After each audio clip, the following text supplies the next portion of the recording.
Hey guys, today we're going to be canning butter peas. And once you get the hang of canning's easy. We had Christopher and Adrian here last week. Adrian had canned peaches, but he had never done, that was water bath canning. He hadn't done pressure canning. So we showed him a little bit about both, and he got the hang of it, and he said, oh, that's not bad. People are a little scared of canning. Today, butter peas is going to be pressure canning.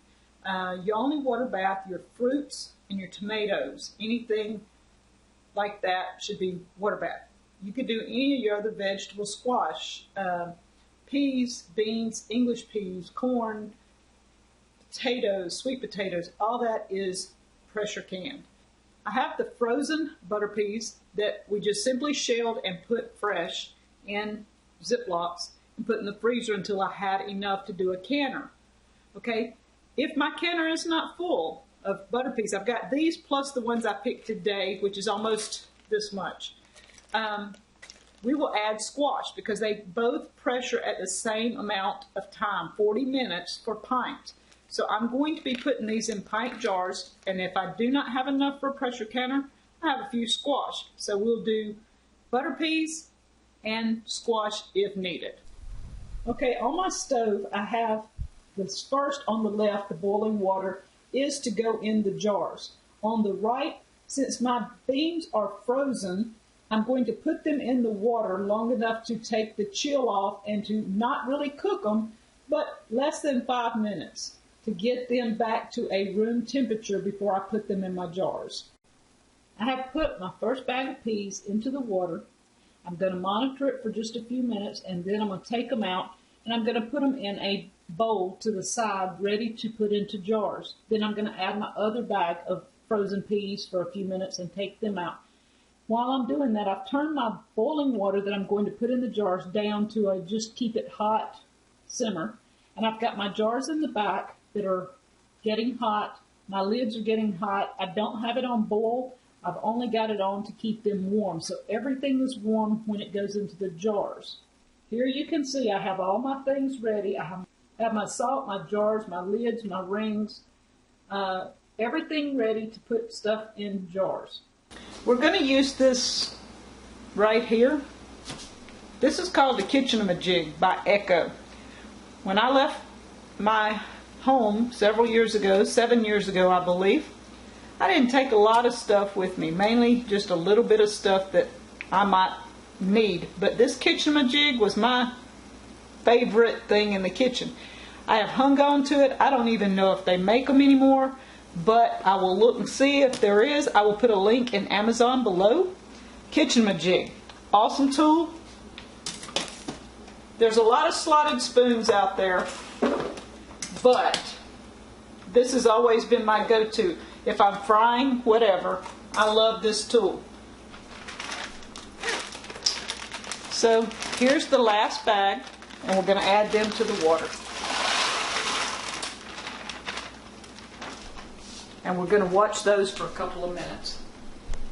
Our other beans are fixing to come out. I'm going to start with the ones I already have. I use these tongs to reach in. These are some good metal tongs that are sturdy. They don't give, so that you can hold a jar. When I take a jar out, I put the funnel in it, and I go ahead and take my next jar and put it into the water so that it can be getting warm while I'm working with this one. First thing I do is the salt.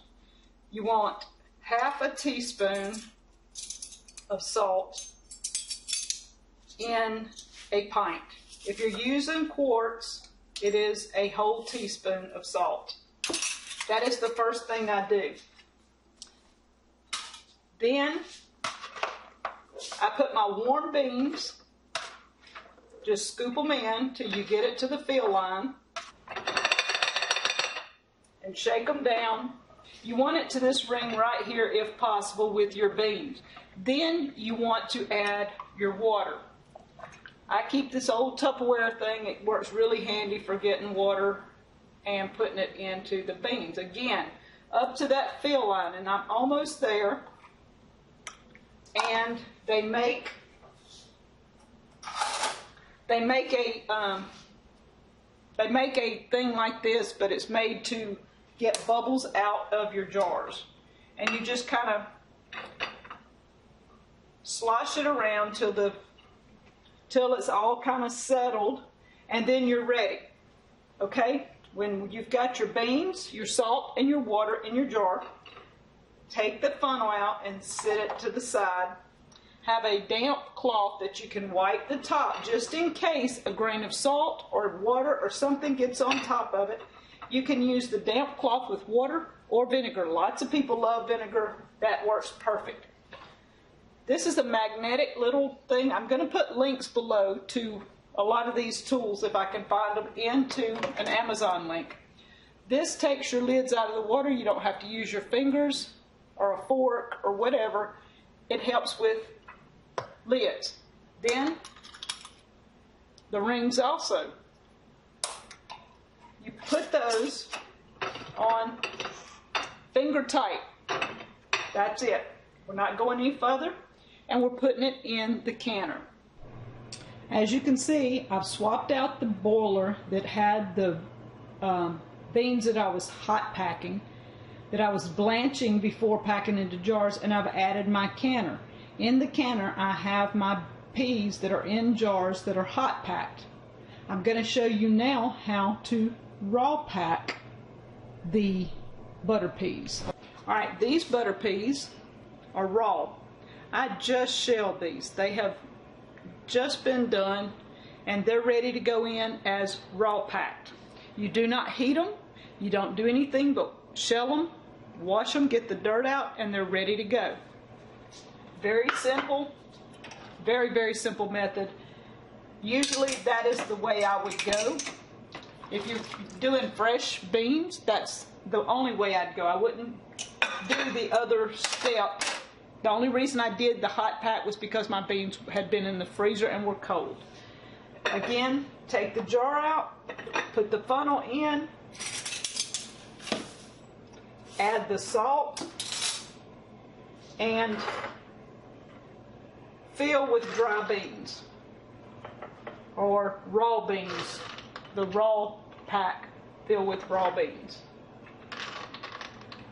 Add your water.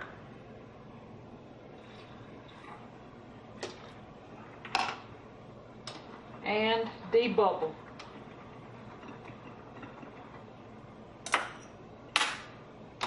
Wipe the top and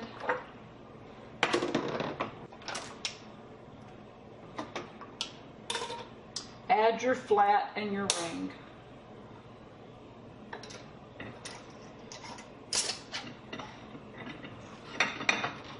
So there you have the hot pack and the raw pack.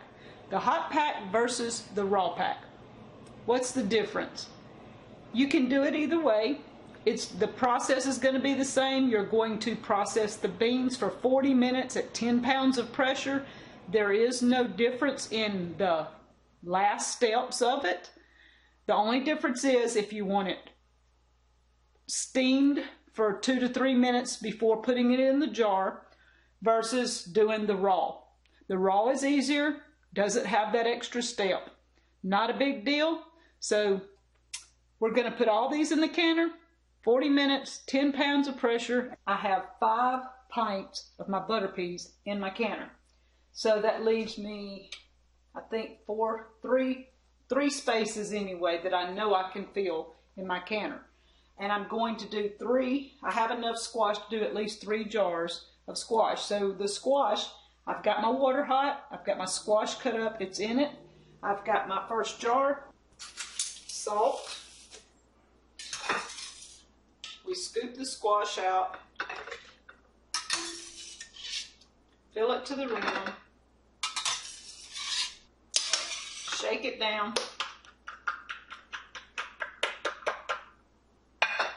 We add our water to right here, wipe the rim. Take our magnet, we get our flat and our ring, and jars are hot, finger tight, put in the canner, and we're good to go.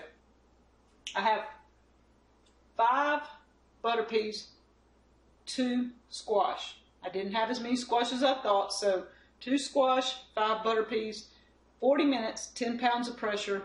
The squash have to be blanched 2 to 3 minutes in boiling water. I just put them over in 2 to 3 minutes, take them, go ahead and can them.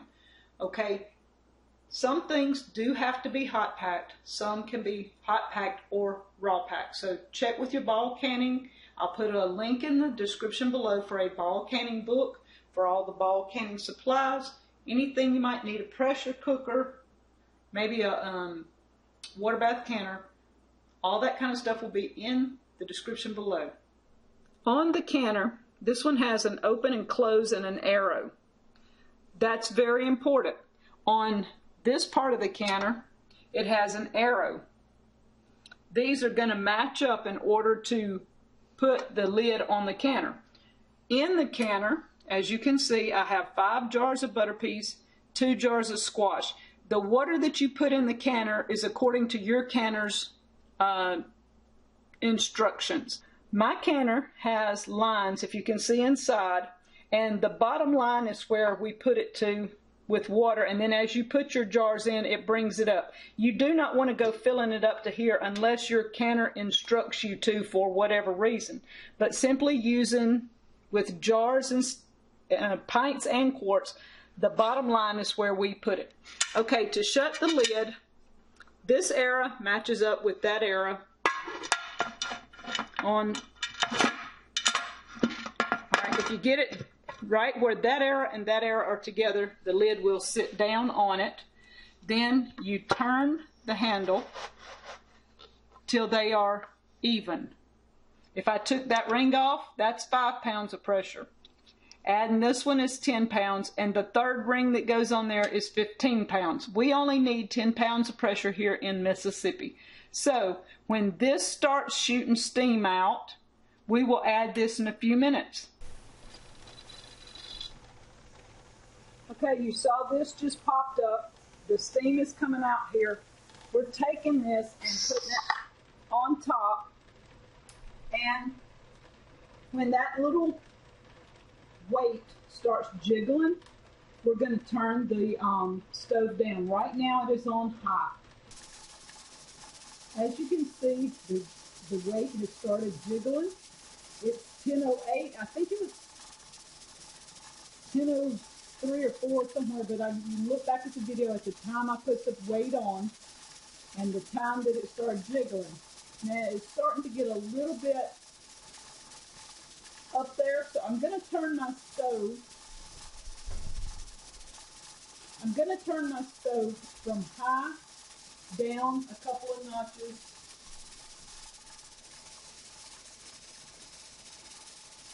Right there.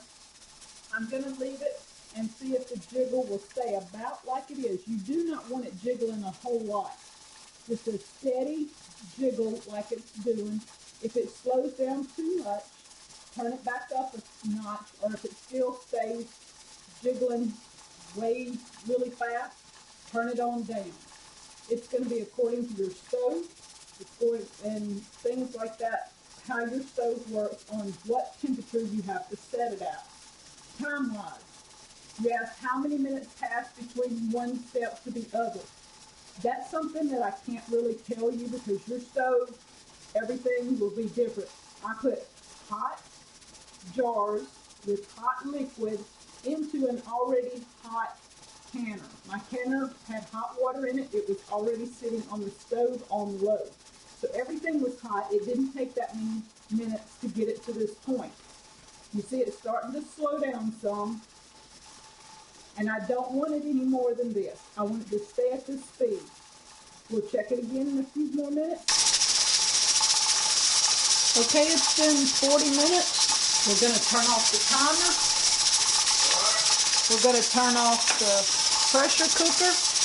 And I take and move mine over and set it where air can flow under it. That way it'll start cooling off. We'll leave it sitting here until this falls down. Probably about 30 minutes to an hour.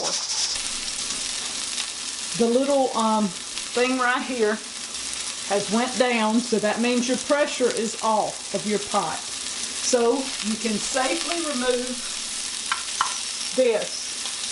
So you do not have pressure in your pot. You do not want to open the pot with that little valve up, and you do not want to touch the weight until that pressure is off and the valve is down. So now we're going to open the pot.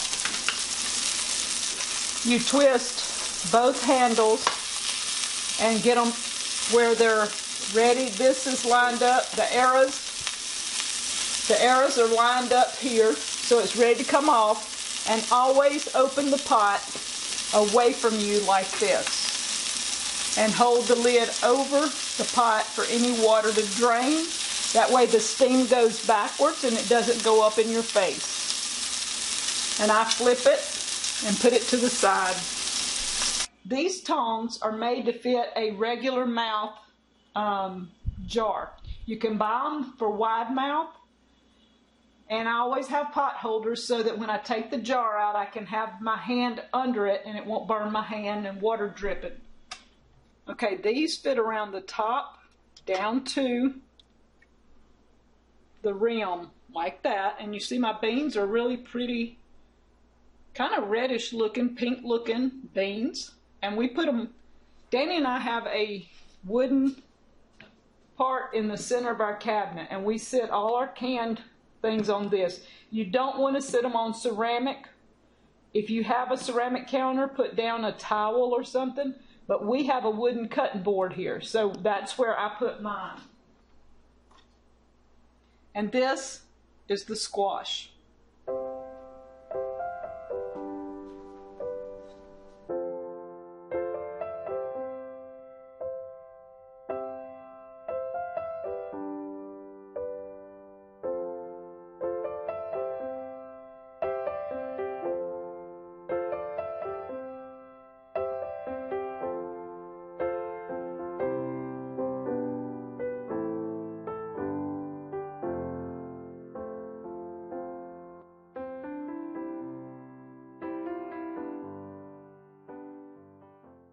As you can see with the beans, on this one, I'm going to show you, I wrote hot.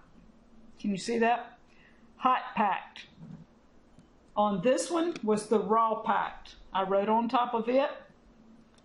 Do you see any difference in the hot pack versus the raw pack?